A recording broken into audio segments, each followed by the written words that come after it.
Olá, eu sou Hilton Santos e sejam todos muito bem-vindos aqui no nosso canal, que tem por objetivo contar histórias bíblicas em uma linguagem acessível a todos. Pois bem, e a nossa história de agora está lá em 1 Samuel, no capítulo 12. E o cenário é o seguinte, né?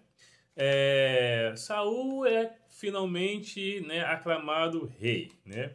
Primeiro ele foi ungido rei, depois ele foi escolhido rei, e agora, após vencer lá os amonitas, ele é aclamado rei. Ele sai dos braços do povo, aquela coisa toda, todo mundo feliz e contente porque tinha um rei bonitão, grandão, alto, vencedor e tal. Então Samuel reúne todo o povo lá, né? Samuel, o último juiz de Israel, né? Anterior a, no caso, o cara que mandava antes de Saul, reúne o povo lá e faz uma espécie de discurso barra sermão, né? Ele fala: olha, gente, vamos aqui, eu estou me aposentando, né? Tô puxando o meu barco, tô pendurando as chuteiras, né? Tô saindo de fininho, aquela coisa toda. Mas é o seguinte, durante todo esse tempo que eu estive aqui, desde a minha mocidade, eu sequer fraudei alguém. Vou deixar meus filhos aí, que também não era lá grande coisa, mas misericórdia. Mas tá bom, vou deixando meus filhos aí, e olha, durante toda a minha mocidade, se eu fiz mal a alguém, se eu fraudei alguém, se eu fiz alguma falcatrua, né? Vocês são testemunha, Deus é testemunha que eu jamais, né? Fiz algo que desabonasse a minha boa conduta, aquela coisa toda, né? E eles confirmaram, sim, Deus é testemunha, né? Nós sabemos da sua índole, do seu caráter e tal. E ele continuou, olha, depois ele sempre intercedeu, né, pelo povo. E aí lembrou dos tempos das vezes que Israel desviou-se dos caminhos de Deus e Deus os livrou. Olha, todas as vezes que vocês desviaram, Deus livrou. Deus livrou vocês e tal. Deus sempre esteve com vocês. E ele não está nada contente com o fato de vocês pedirem um rei, sendo que já existe o maior rei do universo. Ele não está contente contigo, não. Mas enfim, vocês é que pediram um rei e tá aí o seu rei. Deus, apesar de não estar muito, né, agradável, né? Enfim, não está bom com nada com isso, não concordou muito com isso, mas te deu para vocês aí um rei, tá aí o seu rei, bonitão e tal, e falou assim: olha, estamos aqui em pleno verão, né? Na colheita ali, na cega, né? Verãozão. Mas para você mostrar para vocês que Deus não se agradou disso e o poder de Deus ainda está se fazendo presente, eu vou rogar que Deus manifeste o poder dele aqui. Aí Samuel orou e Deus mandou chuva, granizo, trovões, a terra tremeu, aquela coisa toda em pleno verão. Nada disso acontecia nessa época, mas isso aconteceu. E aí aquela coisa, o povo ficou apavorado e falou: meu Deus, Samuel, por favor, rogue ao seu Deus, detalhe, né, ao seu Deus. Rogue ao seu Deus que isso para, a gente está arrependido, porque a gente, tudo bem, a gente errou em pedir um rei, mas aí Deus, né, parou a chuva e falou: não, relaxa. Isso aí é só para mostrar quem é que manda no pedaço. Apesar de vocês terem escolhido lá um rei terreno, né, de carne e osso, enfim, um homem comum, mas isso é só para mostrar quem é que manda na parada aqui, entendeu? Para vocês não se esquecer disso. É só isso. Mas tá de boa. Deus, entendeu? Não vai levar isso em conta. Vocês escreveram um rei aí, mas tá tudo bem, tá tudo certo, tá tudo de boa, tudo tranquilo, né? Mas, né? Detalhe, se vocês não servirem a Deus, se vocês desobedecerem, se vocês se desviarem dos seus caminhos, as consequências vocês vão sofrer. E vai perecer vocês e o rei que estão com vocês. Porque antes vocês dependiam direto do rei do universo. Agora vocês estão confiando num homem. Então, se esse homem cair, vocês vão cair junto. E Deus não vai intervir. Fiquem cientes disso. Se o cara se desviar, se o cara pisar na bola, vocês vão pisar na bola junto. E se o cara sofrer com isso, vocês vão sofrer junto. Fiquem ligados nisso, entendeu? Só para ficarem sabendo disso daí. Então, enfim, Samuel, mas assim, mesmo assim, Samuel exorta o povo: olha, apesar, a despeito de tudo, é interessante que vocês sirvam esse Deus, continue com ele, né? E não se desvie dos seus caminhos. Eu, por sinal, no caso Samuel falando, né? Eu, por sinal, estou velhinho, estou aqui, mas vou continuar orando, vou continuar intercedendo por vocês, vou continuar guiando, aquela coisa e tal, babá. Beleza. Então Samuel, a partir dali, Samuel passou a ser uma espécie de mentor do rei.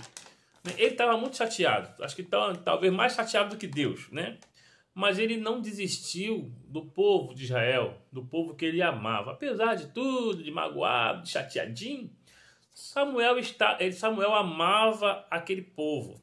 E ele não pendurou as chuteiras, como prometeu de fato, né? Ele continuou sendo um tutor do rei. Ele era um conselheiro, né? Um conselheiro de luxo que o rei tinha, apesar de o rei ser sempre o seu conselho, mas Samuel era um conselheiro direto do rei. Ele acabou sendo um orientador de Saul. Quando Saul estava angustiado, não entendendo nada, ele ia até Samuel. E Samuel sempre esteve disposto, né? Apesar de idoso, apesar das dificuldades, e apesar de ter deixado já o seu cargo, mas Samuel sempre o ajudava, estava sempre disposto aí a orientá-lo. Isso foi até quando Samuel morreu. Então Samuel não se pendura depois, né? Tudo bem. E passa-se o tempo, né? E Saul então reina, e o reino, né? Depois que ele venceu os amonitas, ele ficou em paz com os povos ao redor, né? Ficou em paz em termos. Por que dizem paz em termos? Os filisteus ainda eram uma pedrinha no sapato, né? Os filisteus, né? Aqueles que foram vencidos por Sansão, enfim, esses ainda eram uma pedra no sapato. Eles eram tão chatos que volta e meia eles ainda estavam ainda assolando, querendo guerrear com Israel, né? E eles ainda, apesar de Saul ser o rei, e apesar de tudo isso, os filisteus ainda meio que dominavam, né, Israel, ainda eram meio que superiores. Tão superiores que eles chegaram ao ponto de proibir que em Israel houvessem ferreiros. Por quê? Porque aí não fariam espadas nem lanças, né? Para que não pudessem guerrear Israel. Então, quando o povo de Israel, mesmo tendo Saul como rei, queriam amolar suas foices, né, seus cutelos, seus facões, etc., tinha que descer até a terra dos filisteus, procurar um ferreiro um filisteu no caso, e só aí eles amolariam seu instrumento, né, de trabalho, etc. Então, espada, lança, qualquer instrumento cortante de guerra, nem pensar. Então, apesar de tudo isso, os filisteus não eram aquela pedrinha no sapato, né, do povo lá de Israel. Então, já tinha um ano que Saul estava lá reinando sobre Israel. Aí resolveu fazer o quê, né? Um ano depois pensou assim, quando estava quase 2 anos lá, né? Já tinha quase 2 anos, um ano e uns quebrados. Quase 2 anos, aí Saul resolveu que ele ia ter que fazer alguma coisa. Ele precisava fazer alguma coisinha, sabe? Não estava certo. Não estava certo isso.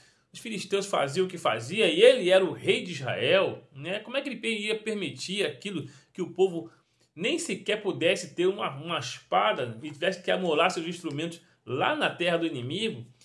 Ele achou que não podia permitir, ele como rei de Israel, bonitão, grande, forte, aclamado, não podia permitir que isso acontecesse. Só que ele não consultou a Deus nisso. Ele não pediu a opinião de Samuel, como ele sempre fazia. Samuel era seu orientador e tutor. Mas dessa vez ele achou que já estava apto a resolver as coisas sozinho, por si próprio, né? Então ele resolveu que ele ia fazer alguma coisa contra esses caras. Essas coisas não podia ficar do jeito que estava. Não. Ele era, afinal de contas, ele era o cara. Então ele ia fazer alguma coisa. Agora, o que ele ia fazer? Isso aí já é assunto para uma próxima história. E no mais, se você gostou desse conteúdo, continue ligado conosco. Deixe o seu like, que isso fortalece a gente. Se inscreva se por acaso você não for inscrito no canal e achar interessante, para que o YouTube possa te notificar toda vez que tiver um vídeo novo. Inscreva-se no canal, Compartilhe com alguém que tenha alguma dificuldade em ouvir histórias bíblicas ou que queira também ouvir histórias bíblicas em uma linguagem atual. Fique com Deus e pense nisso.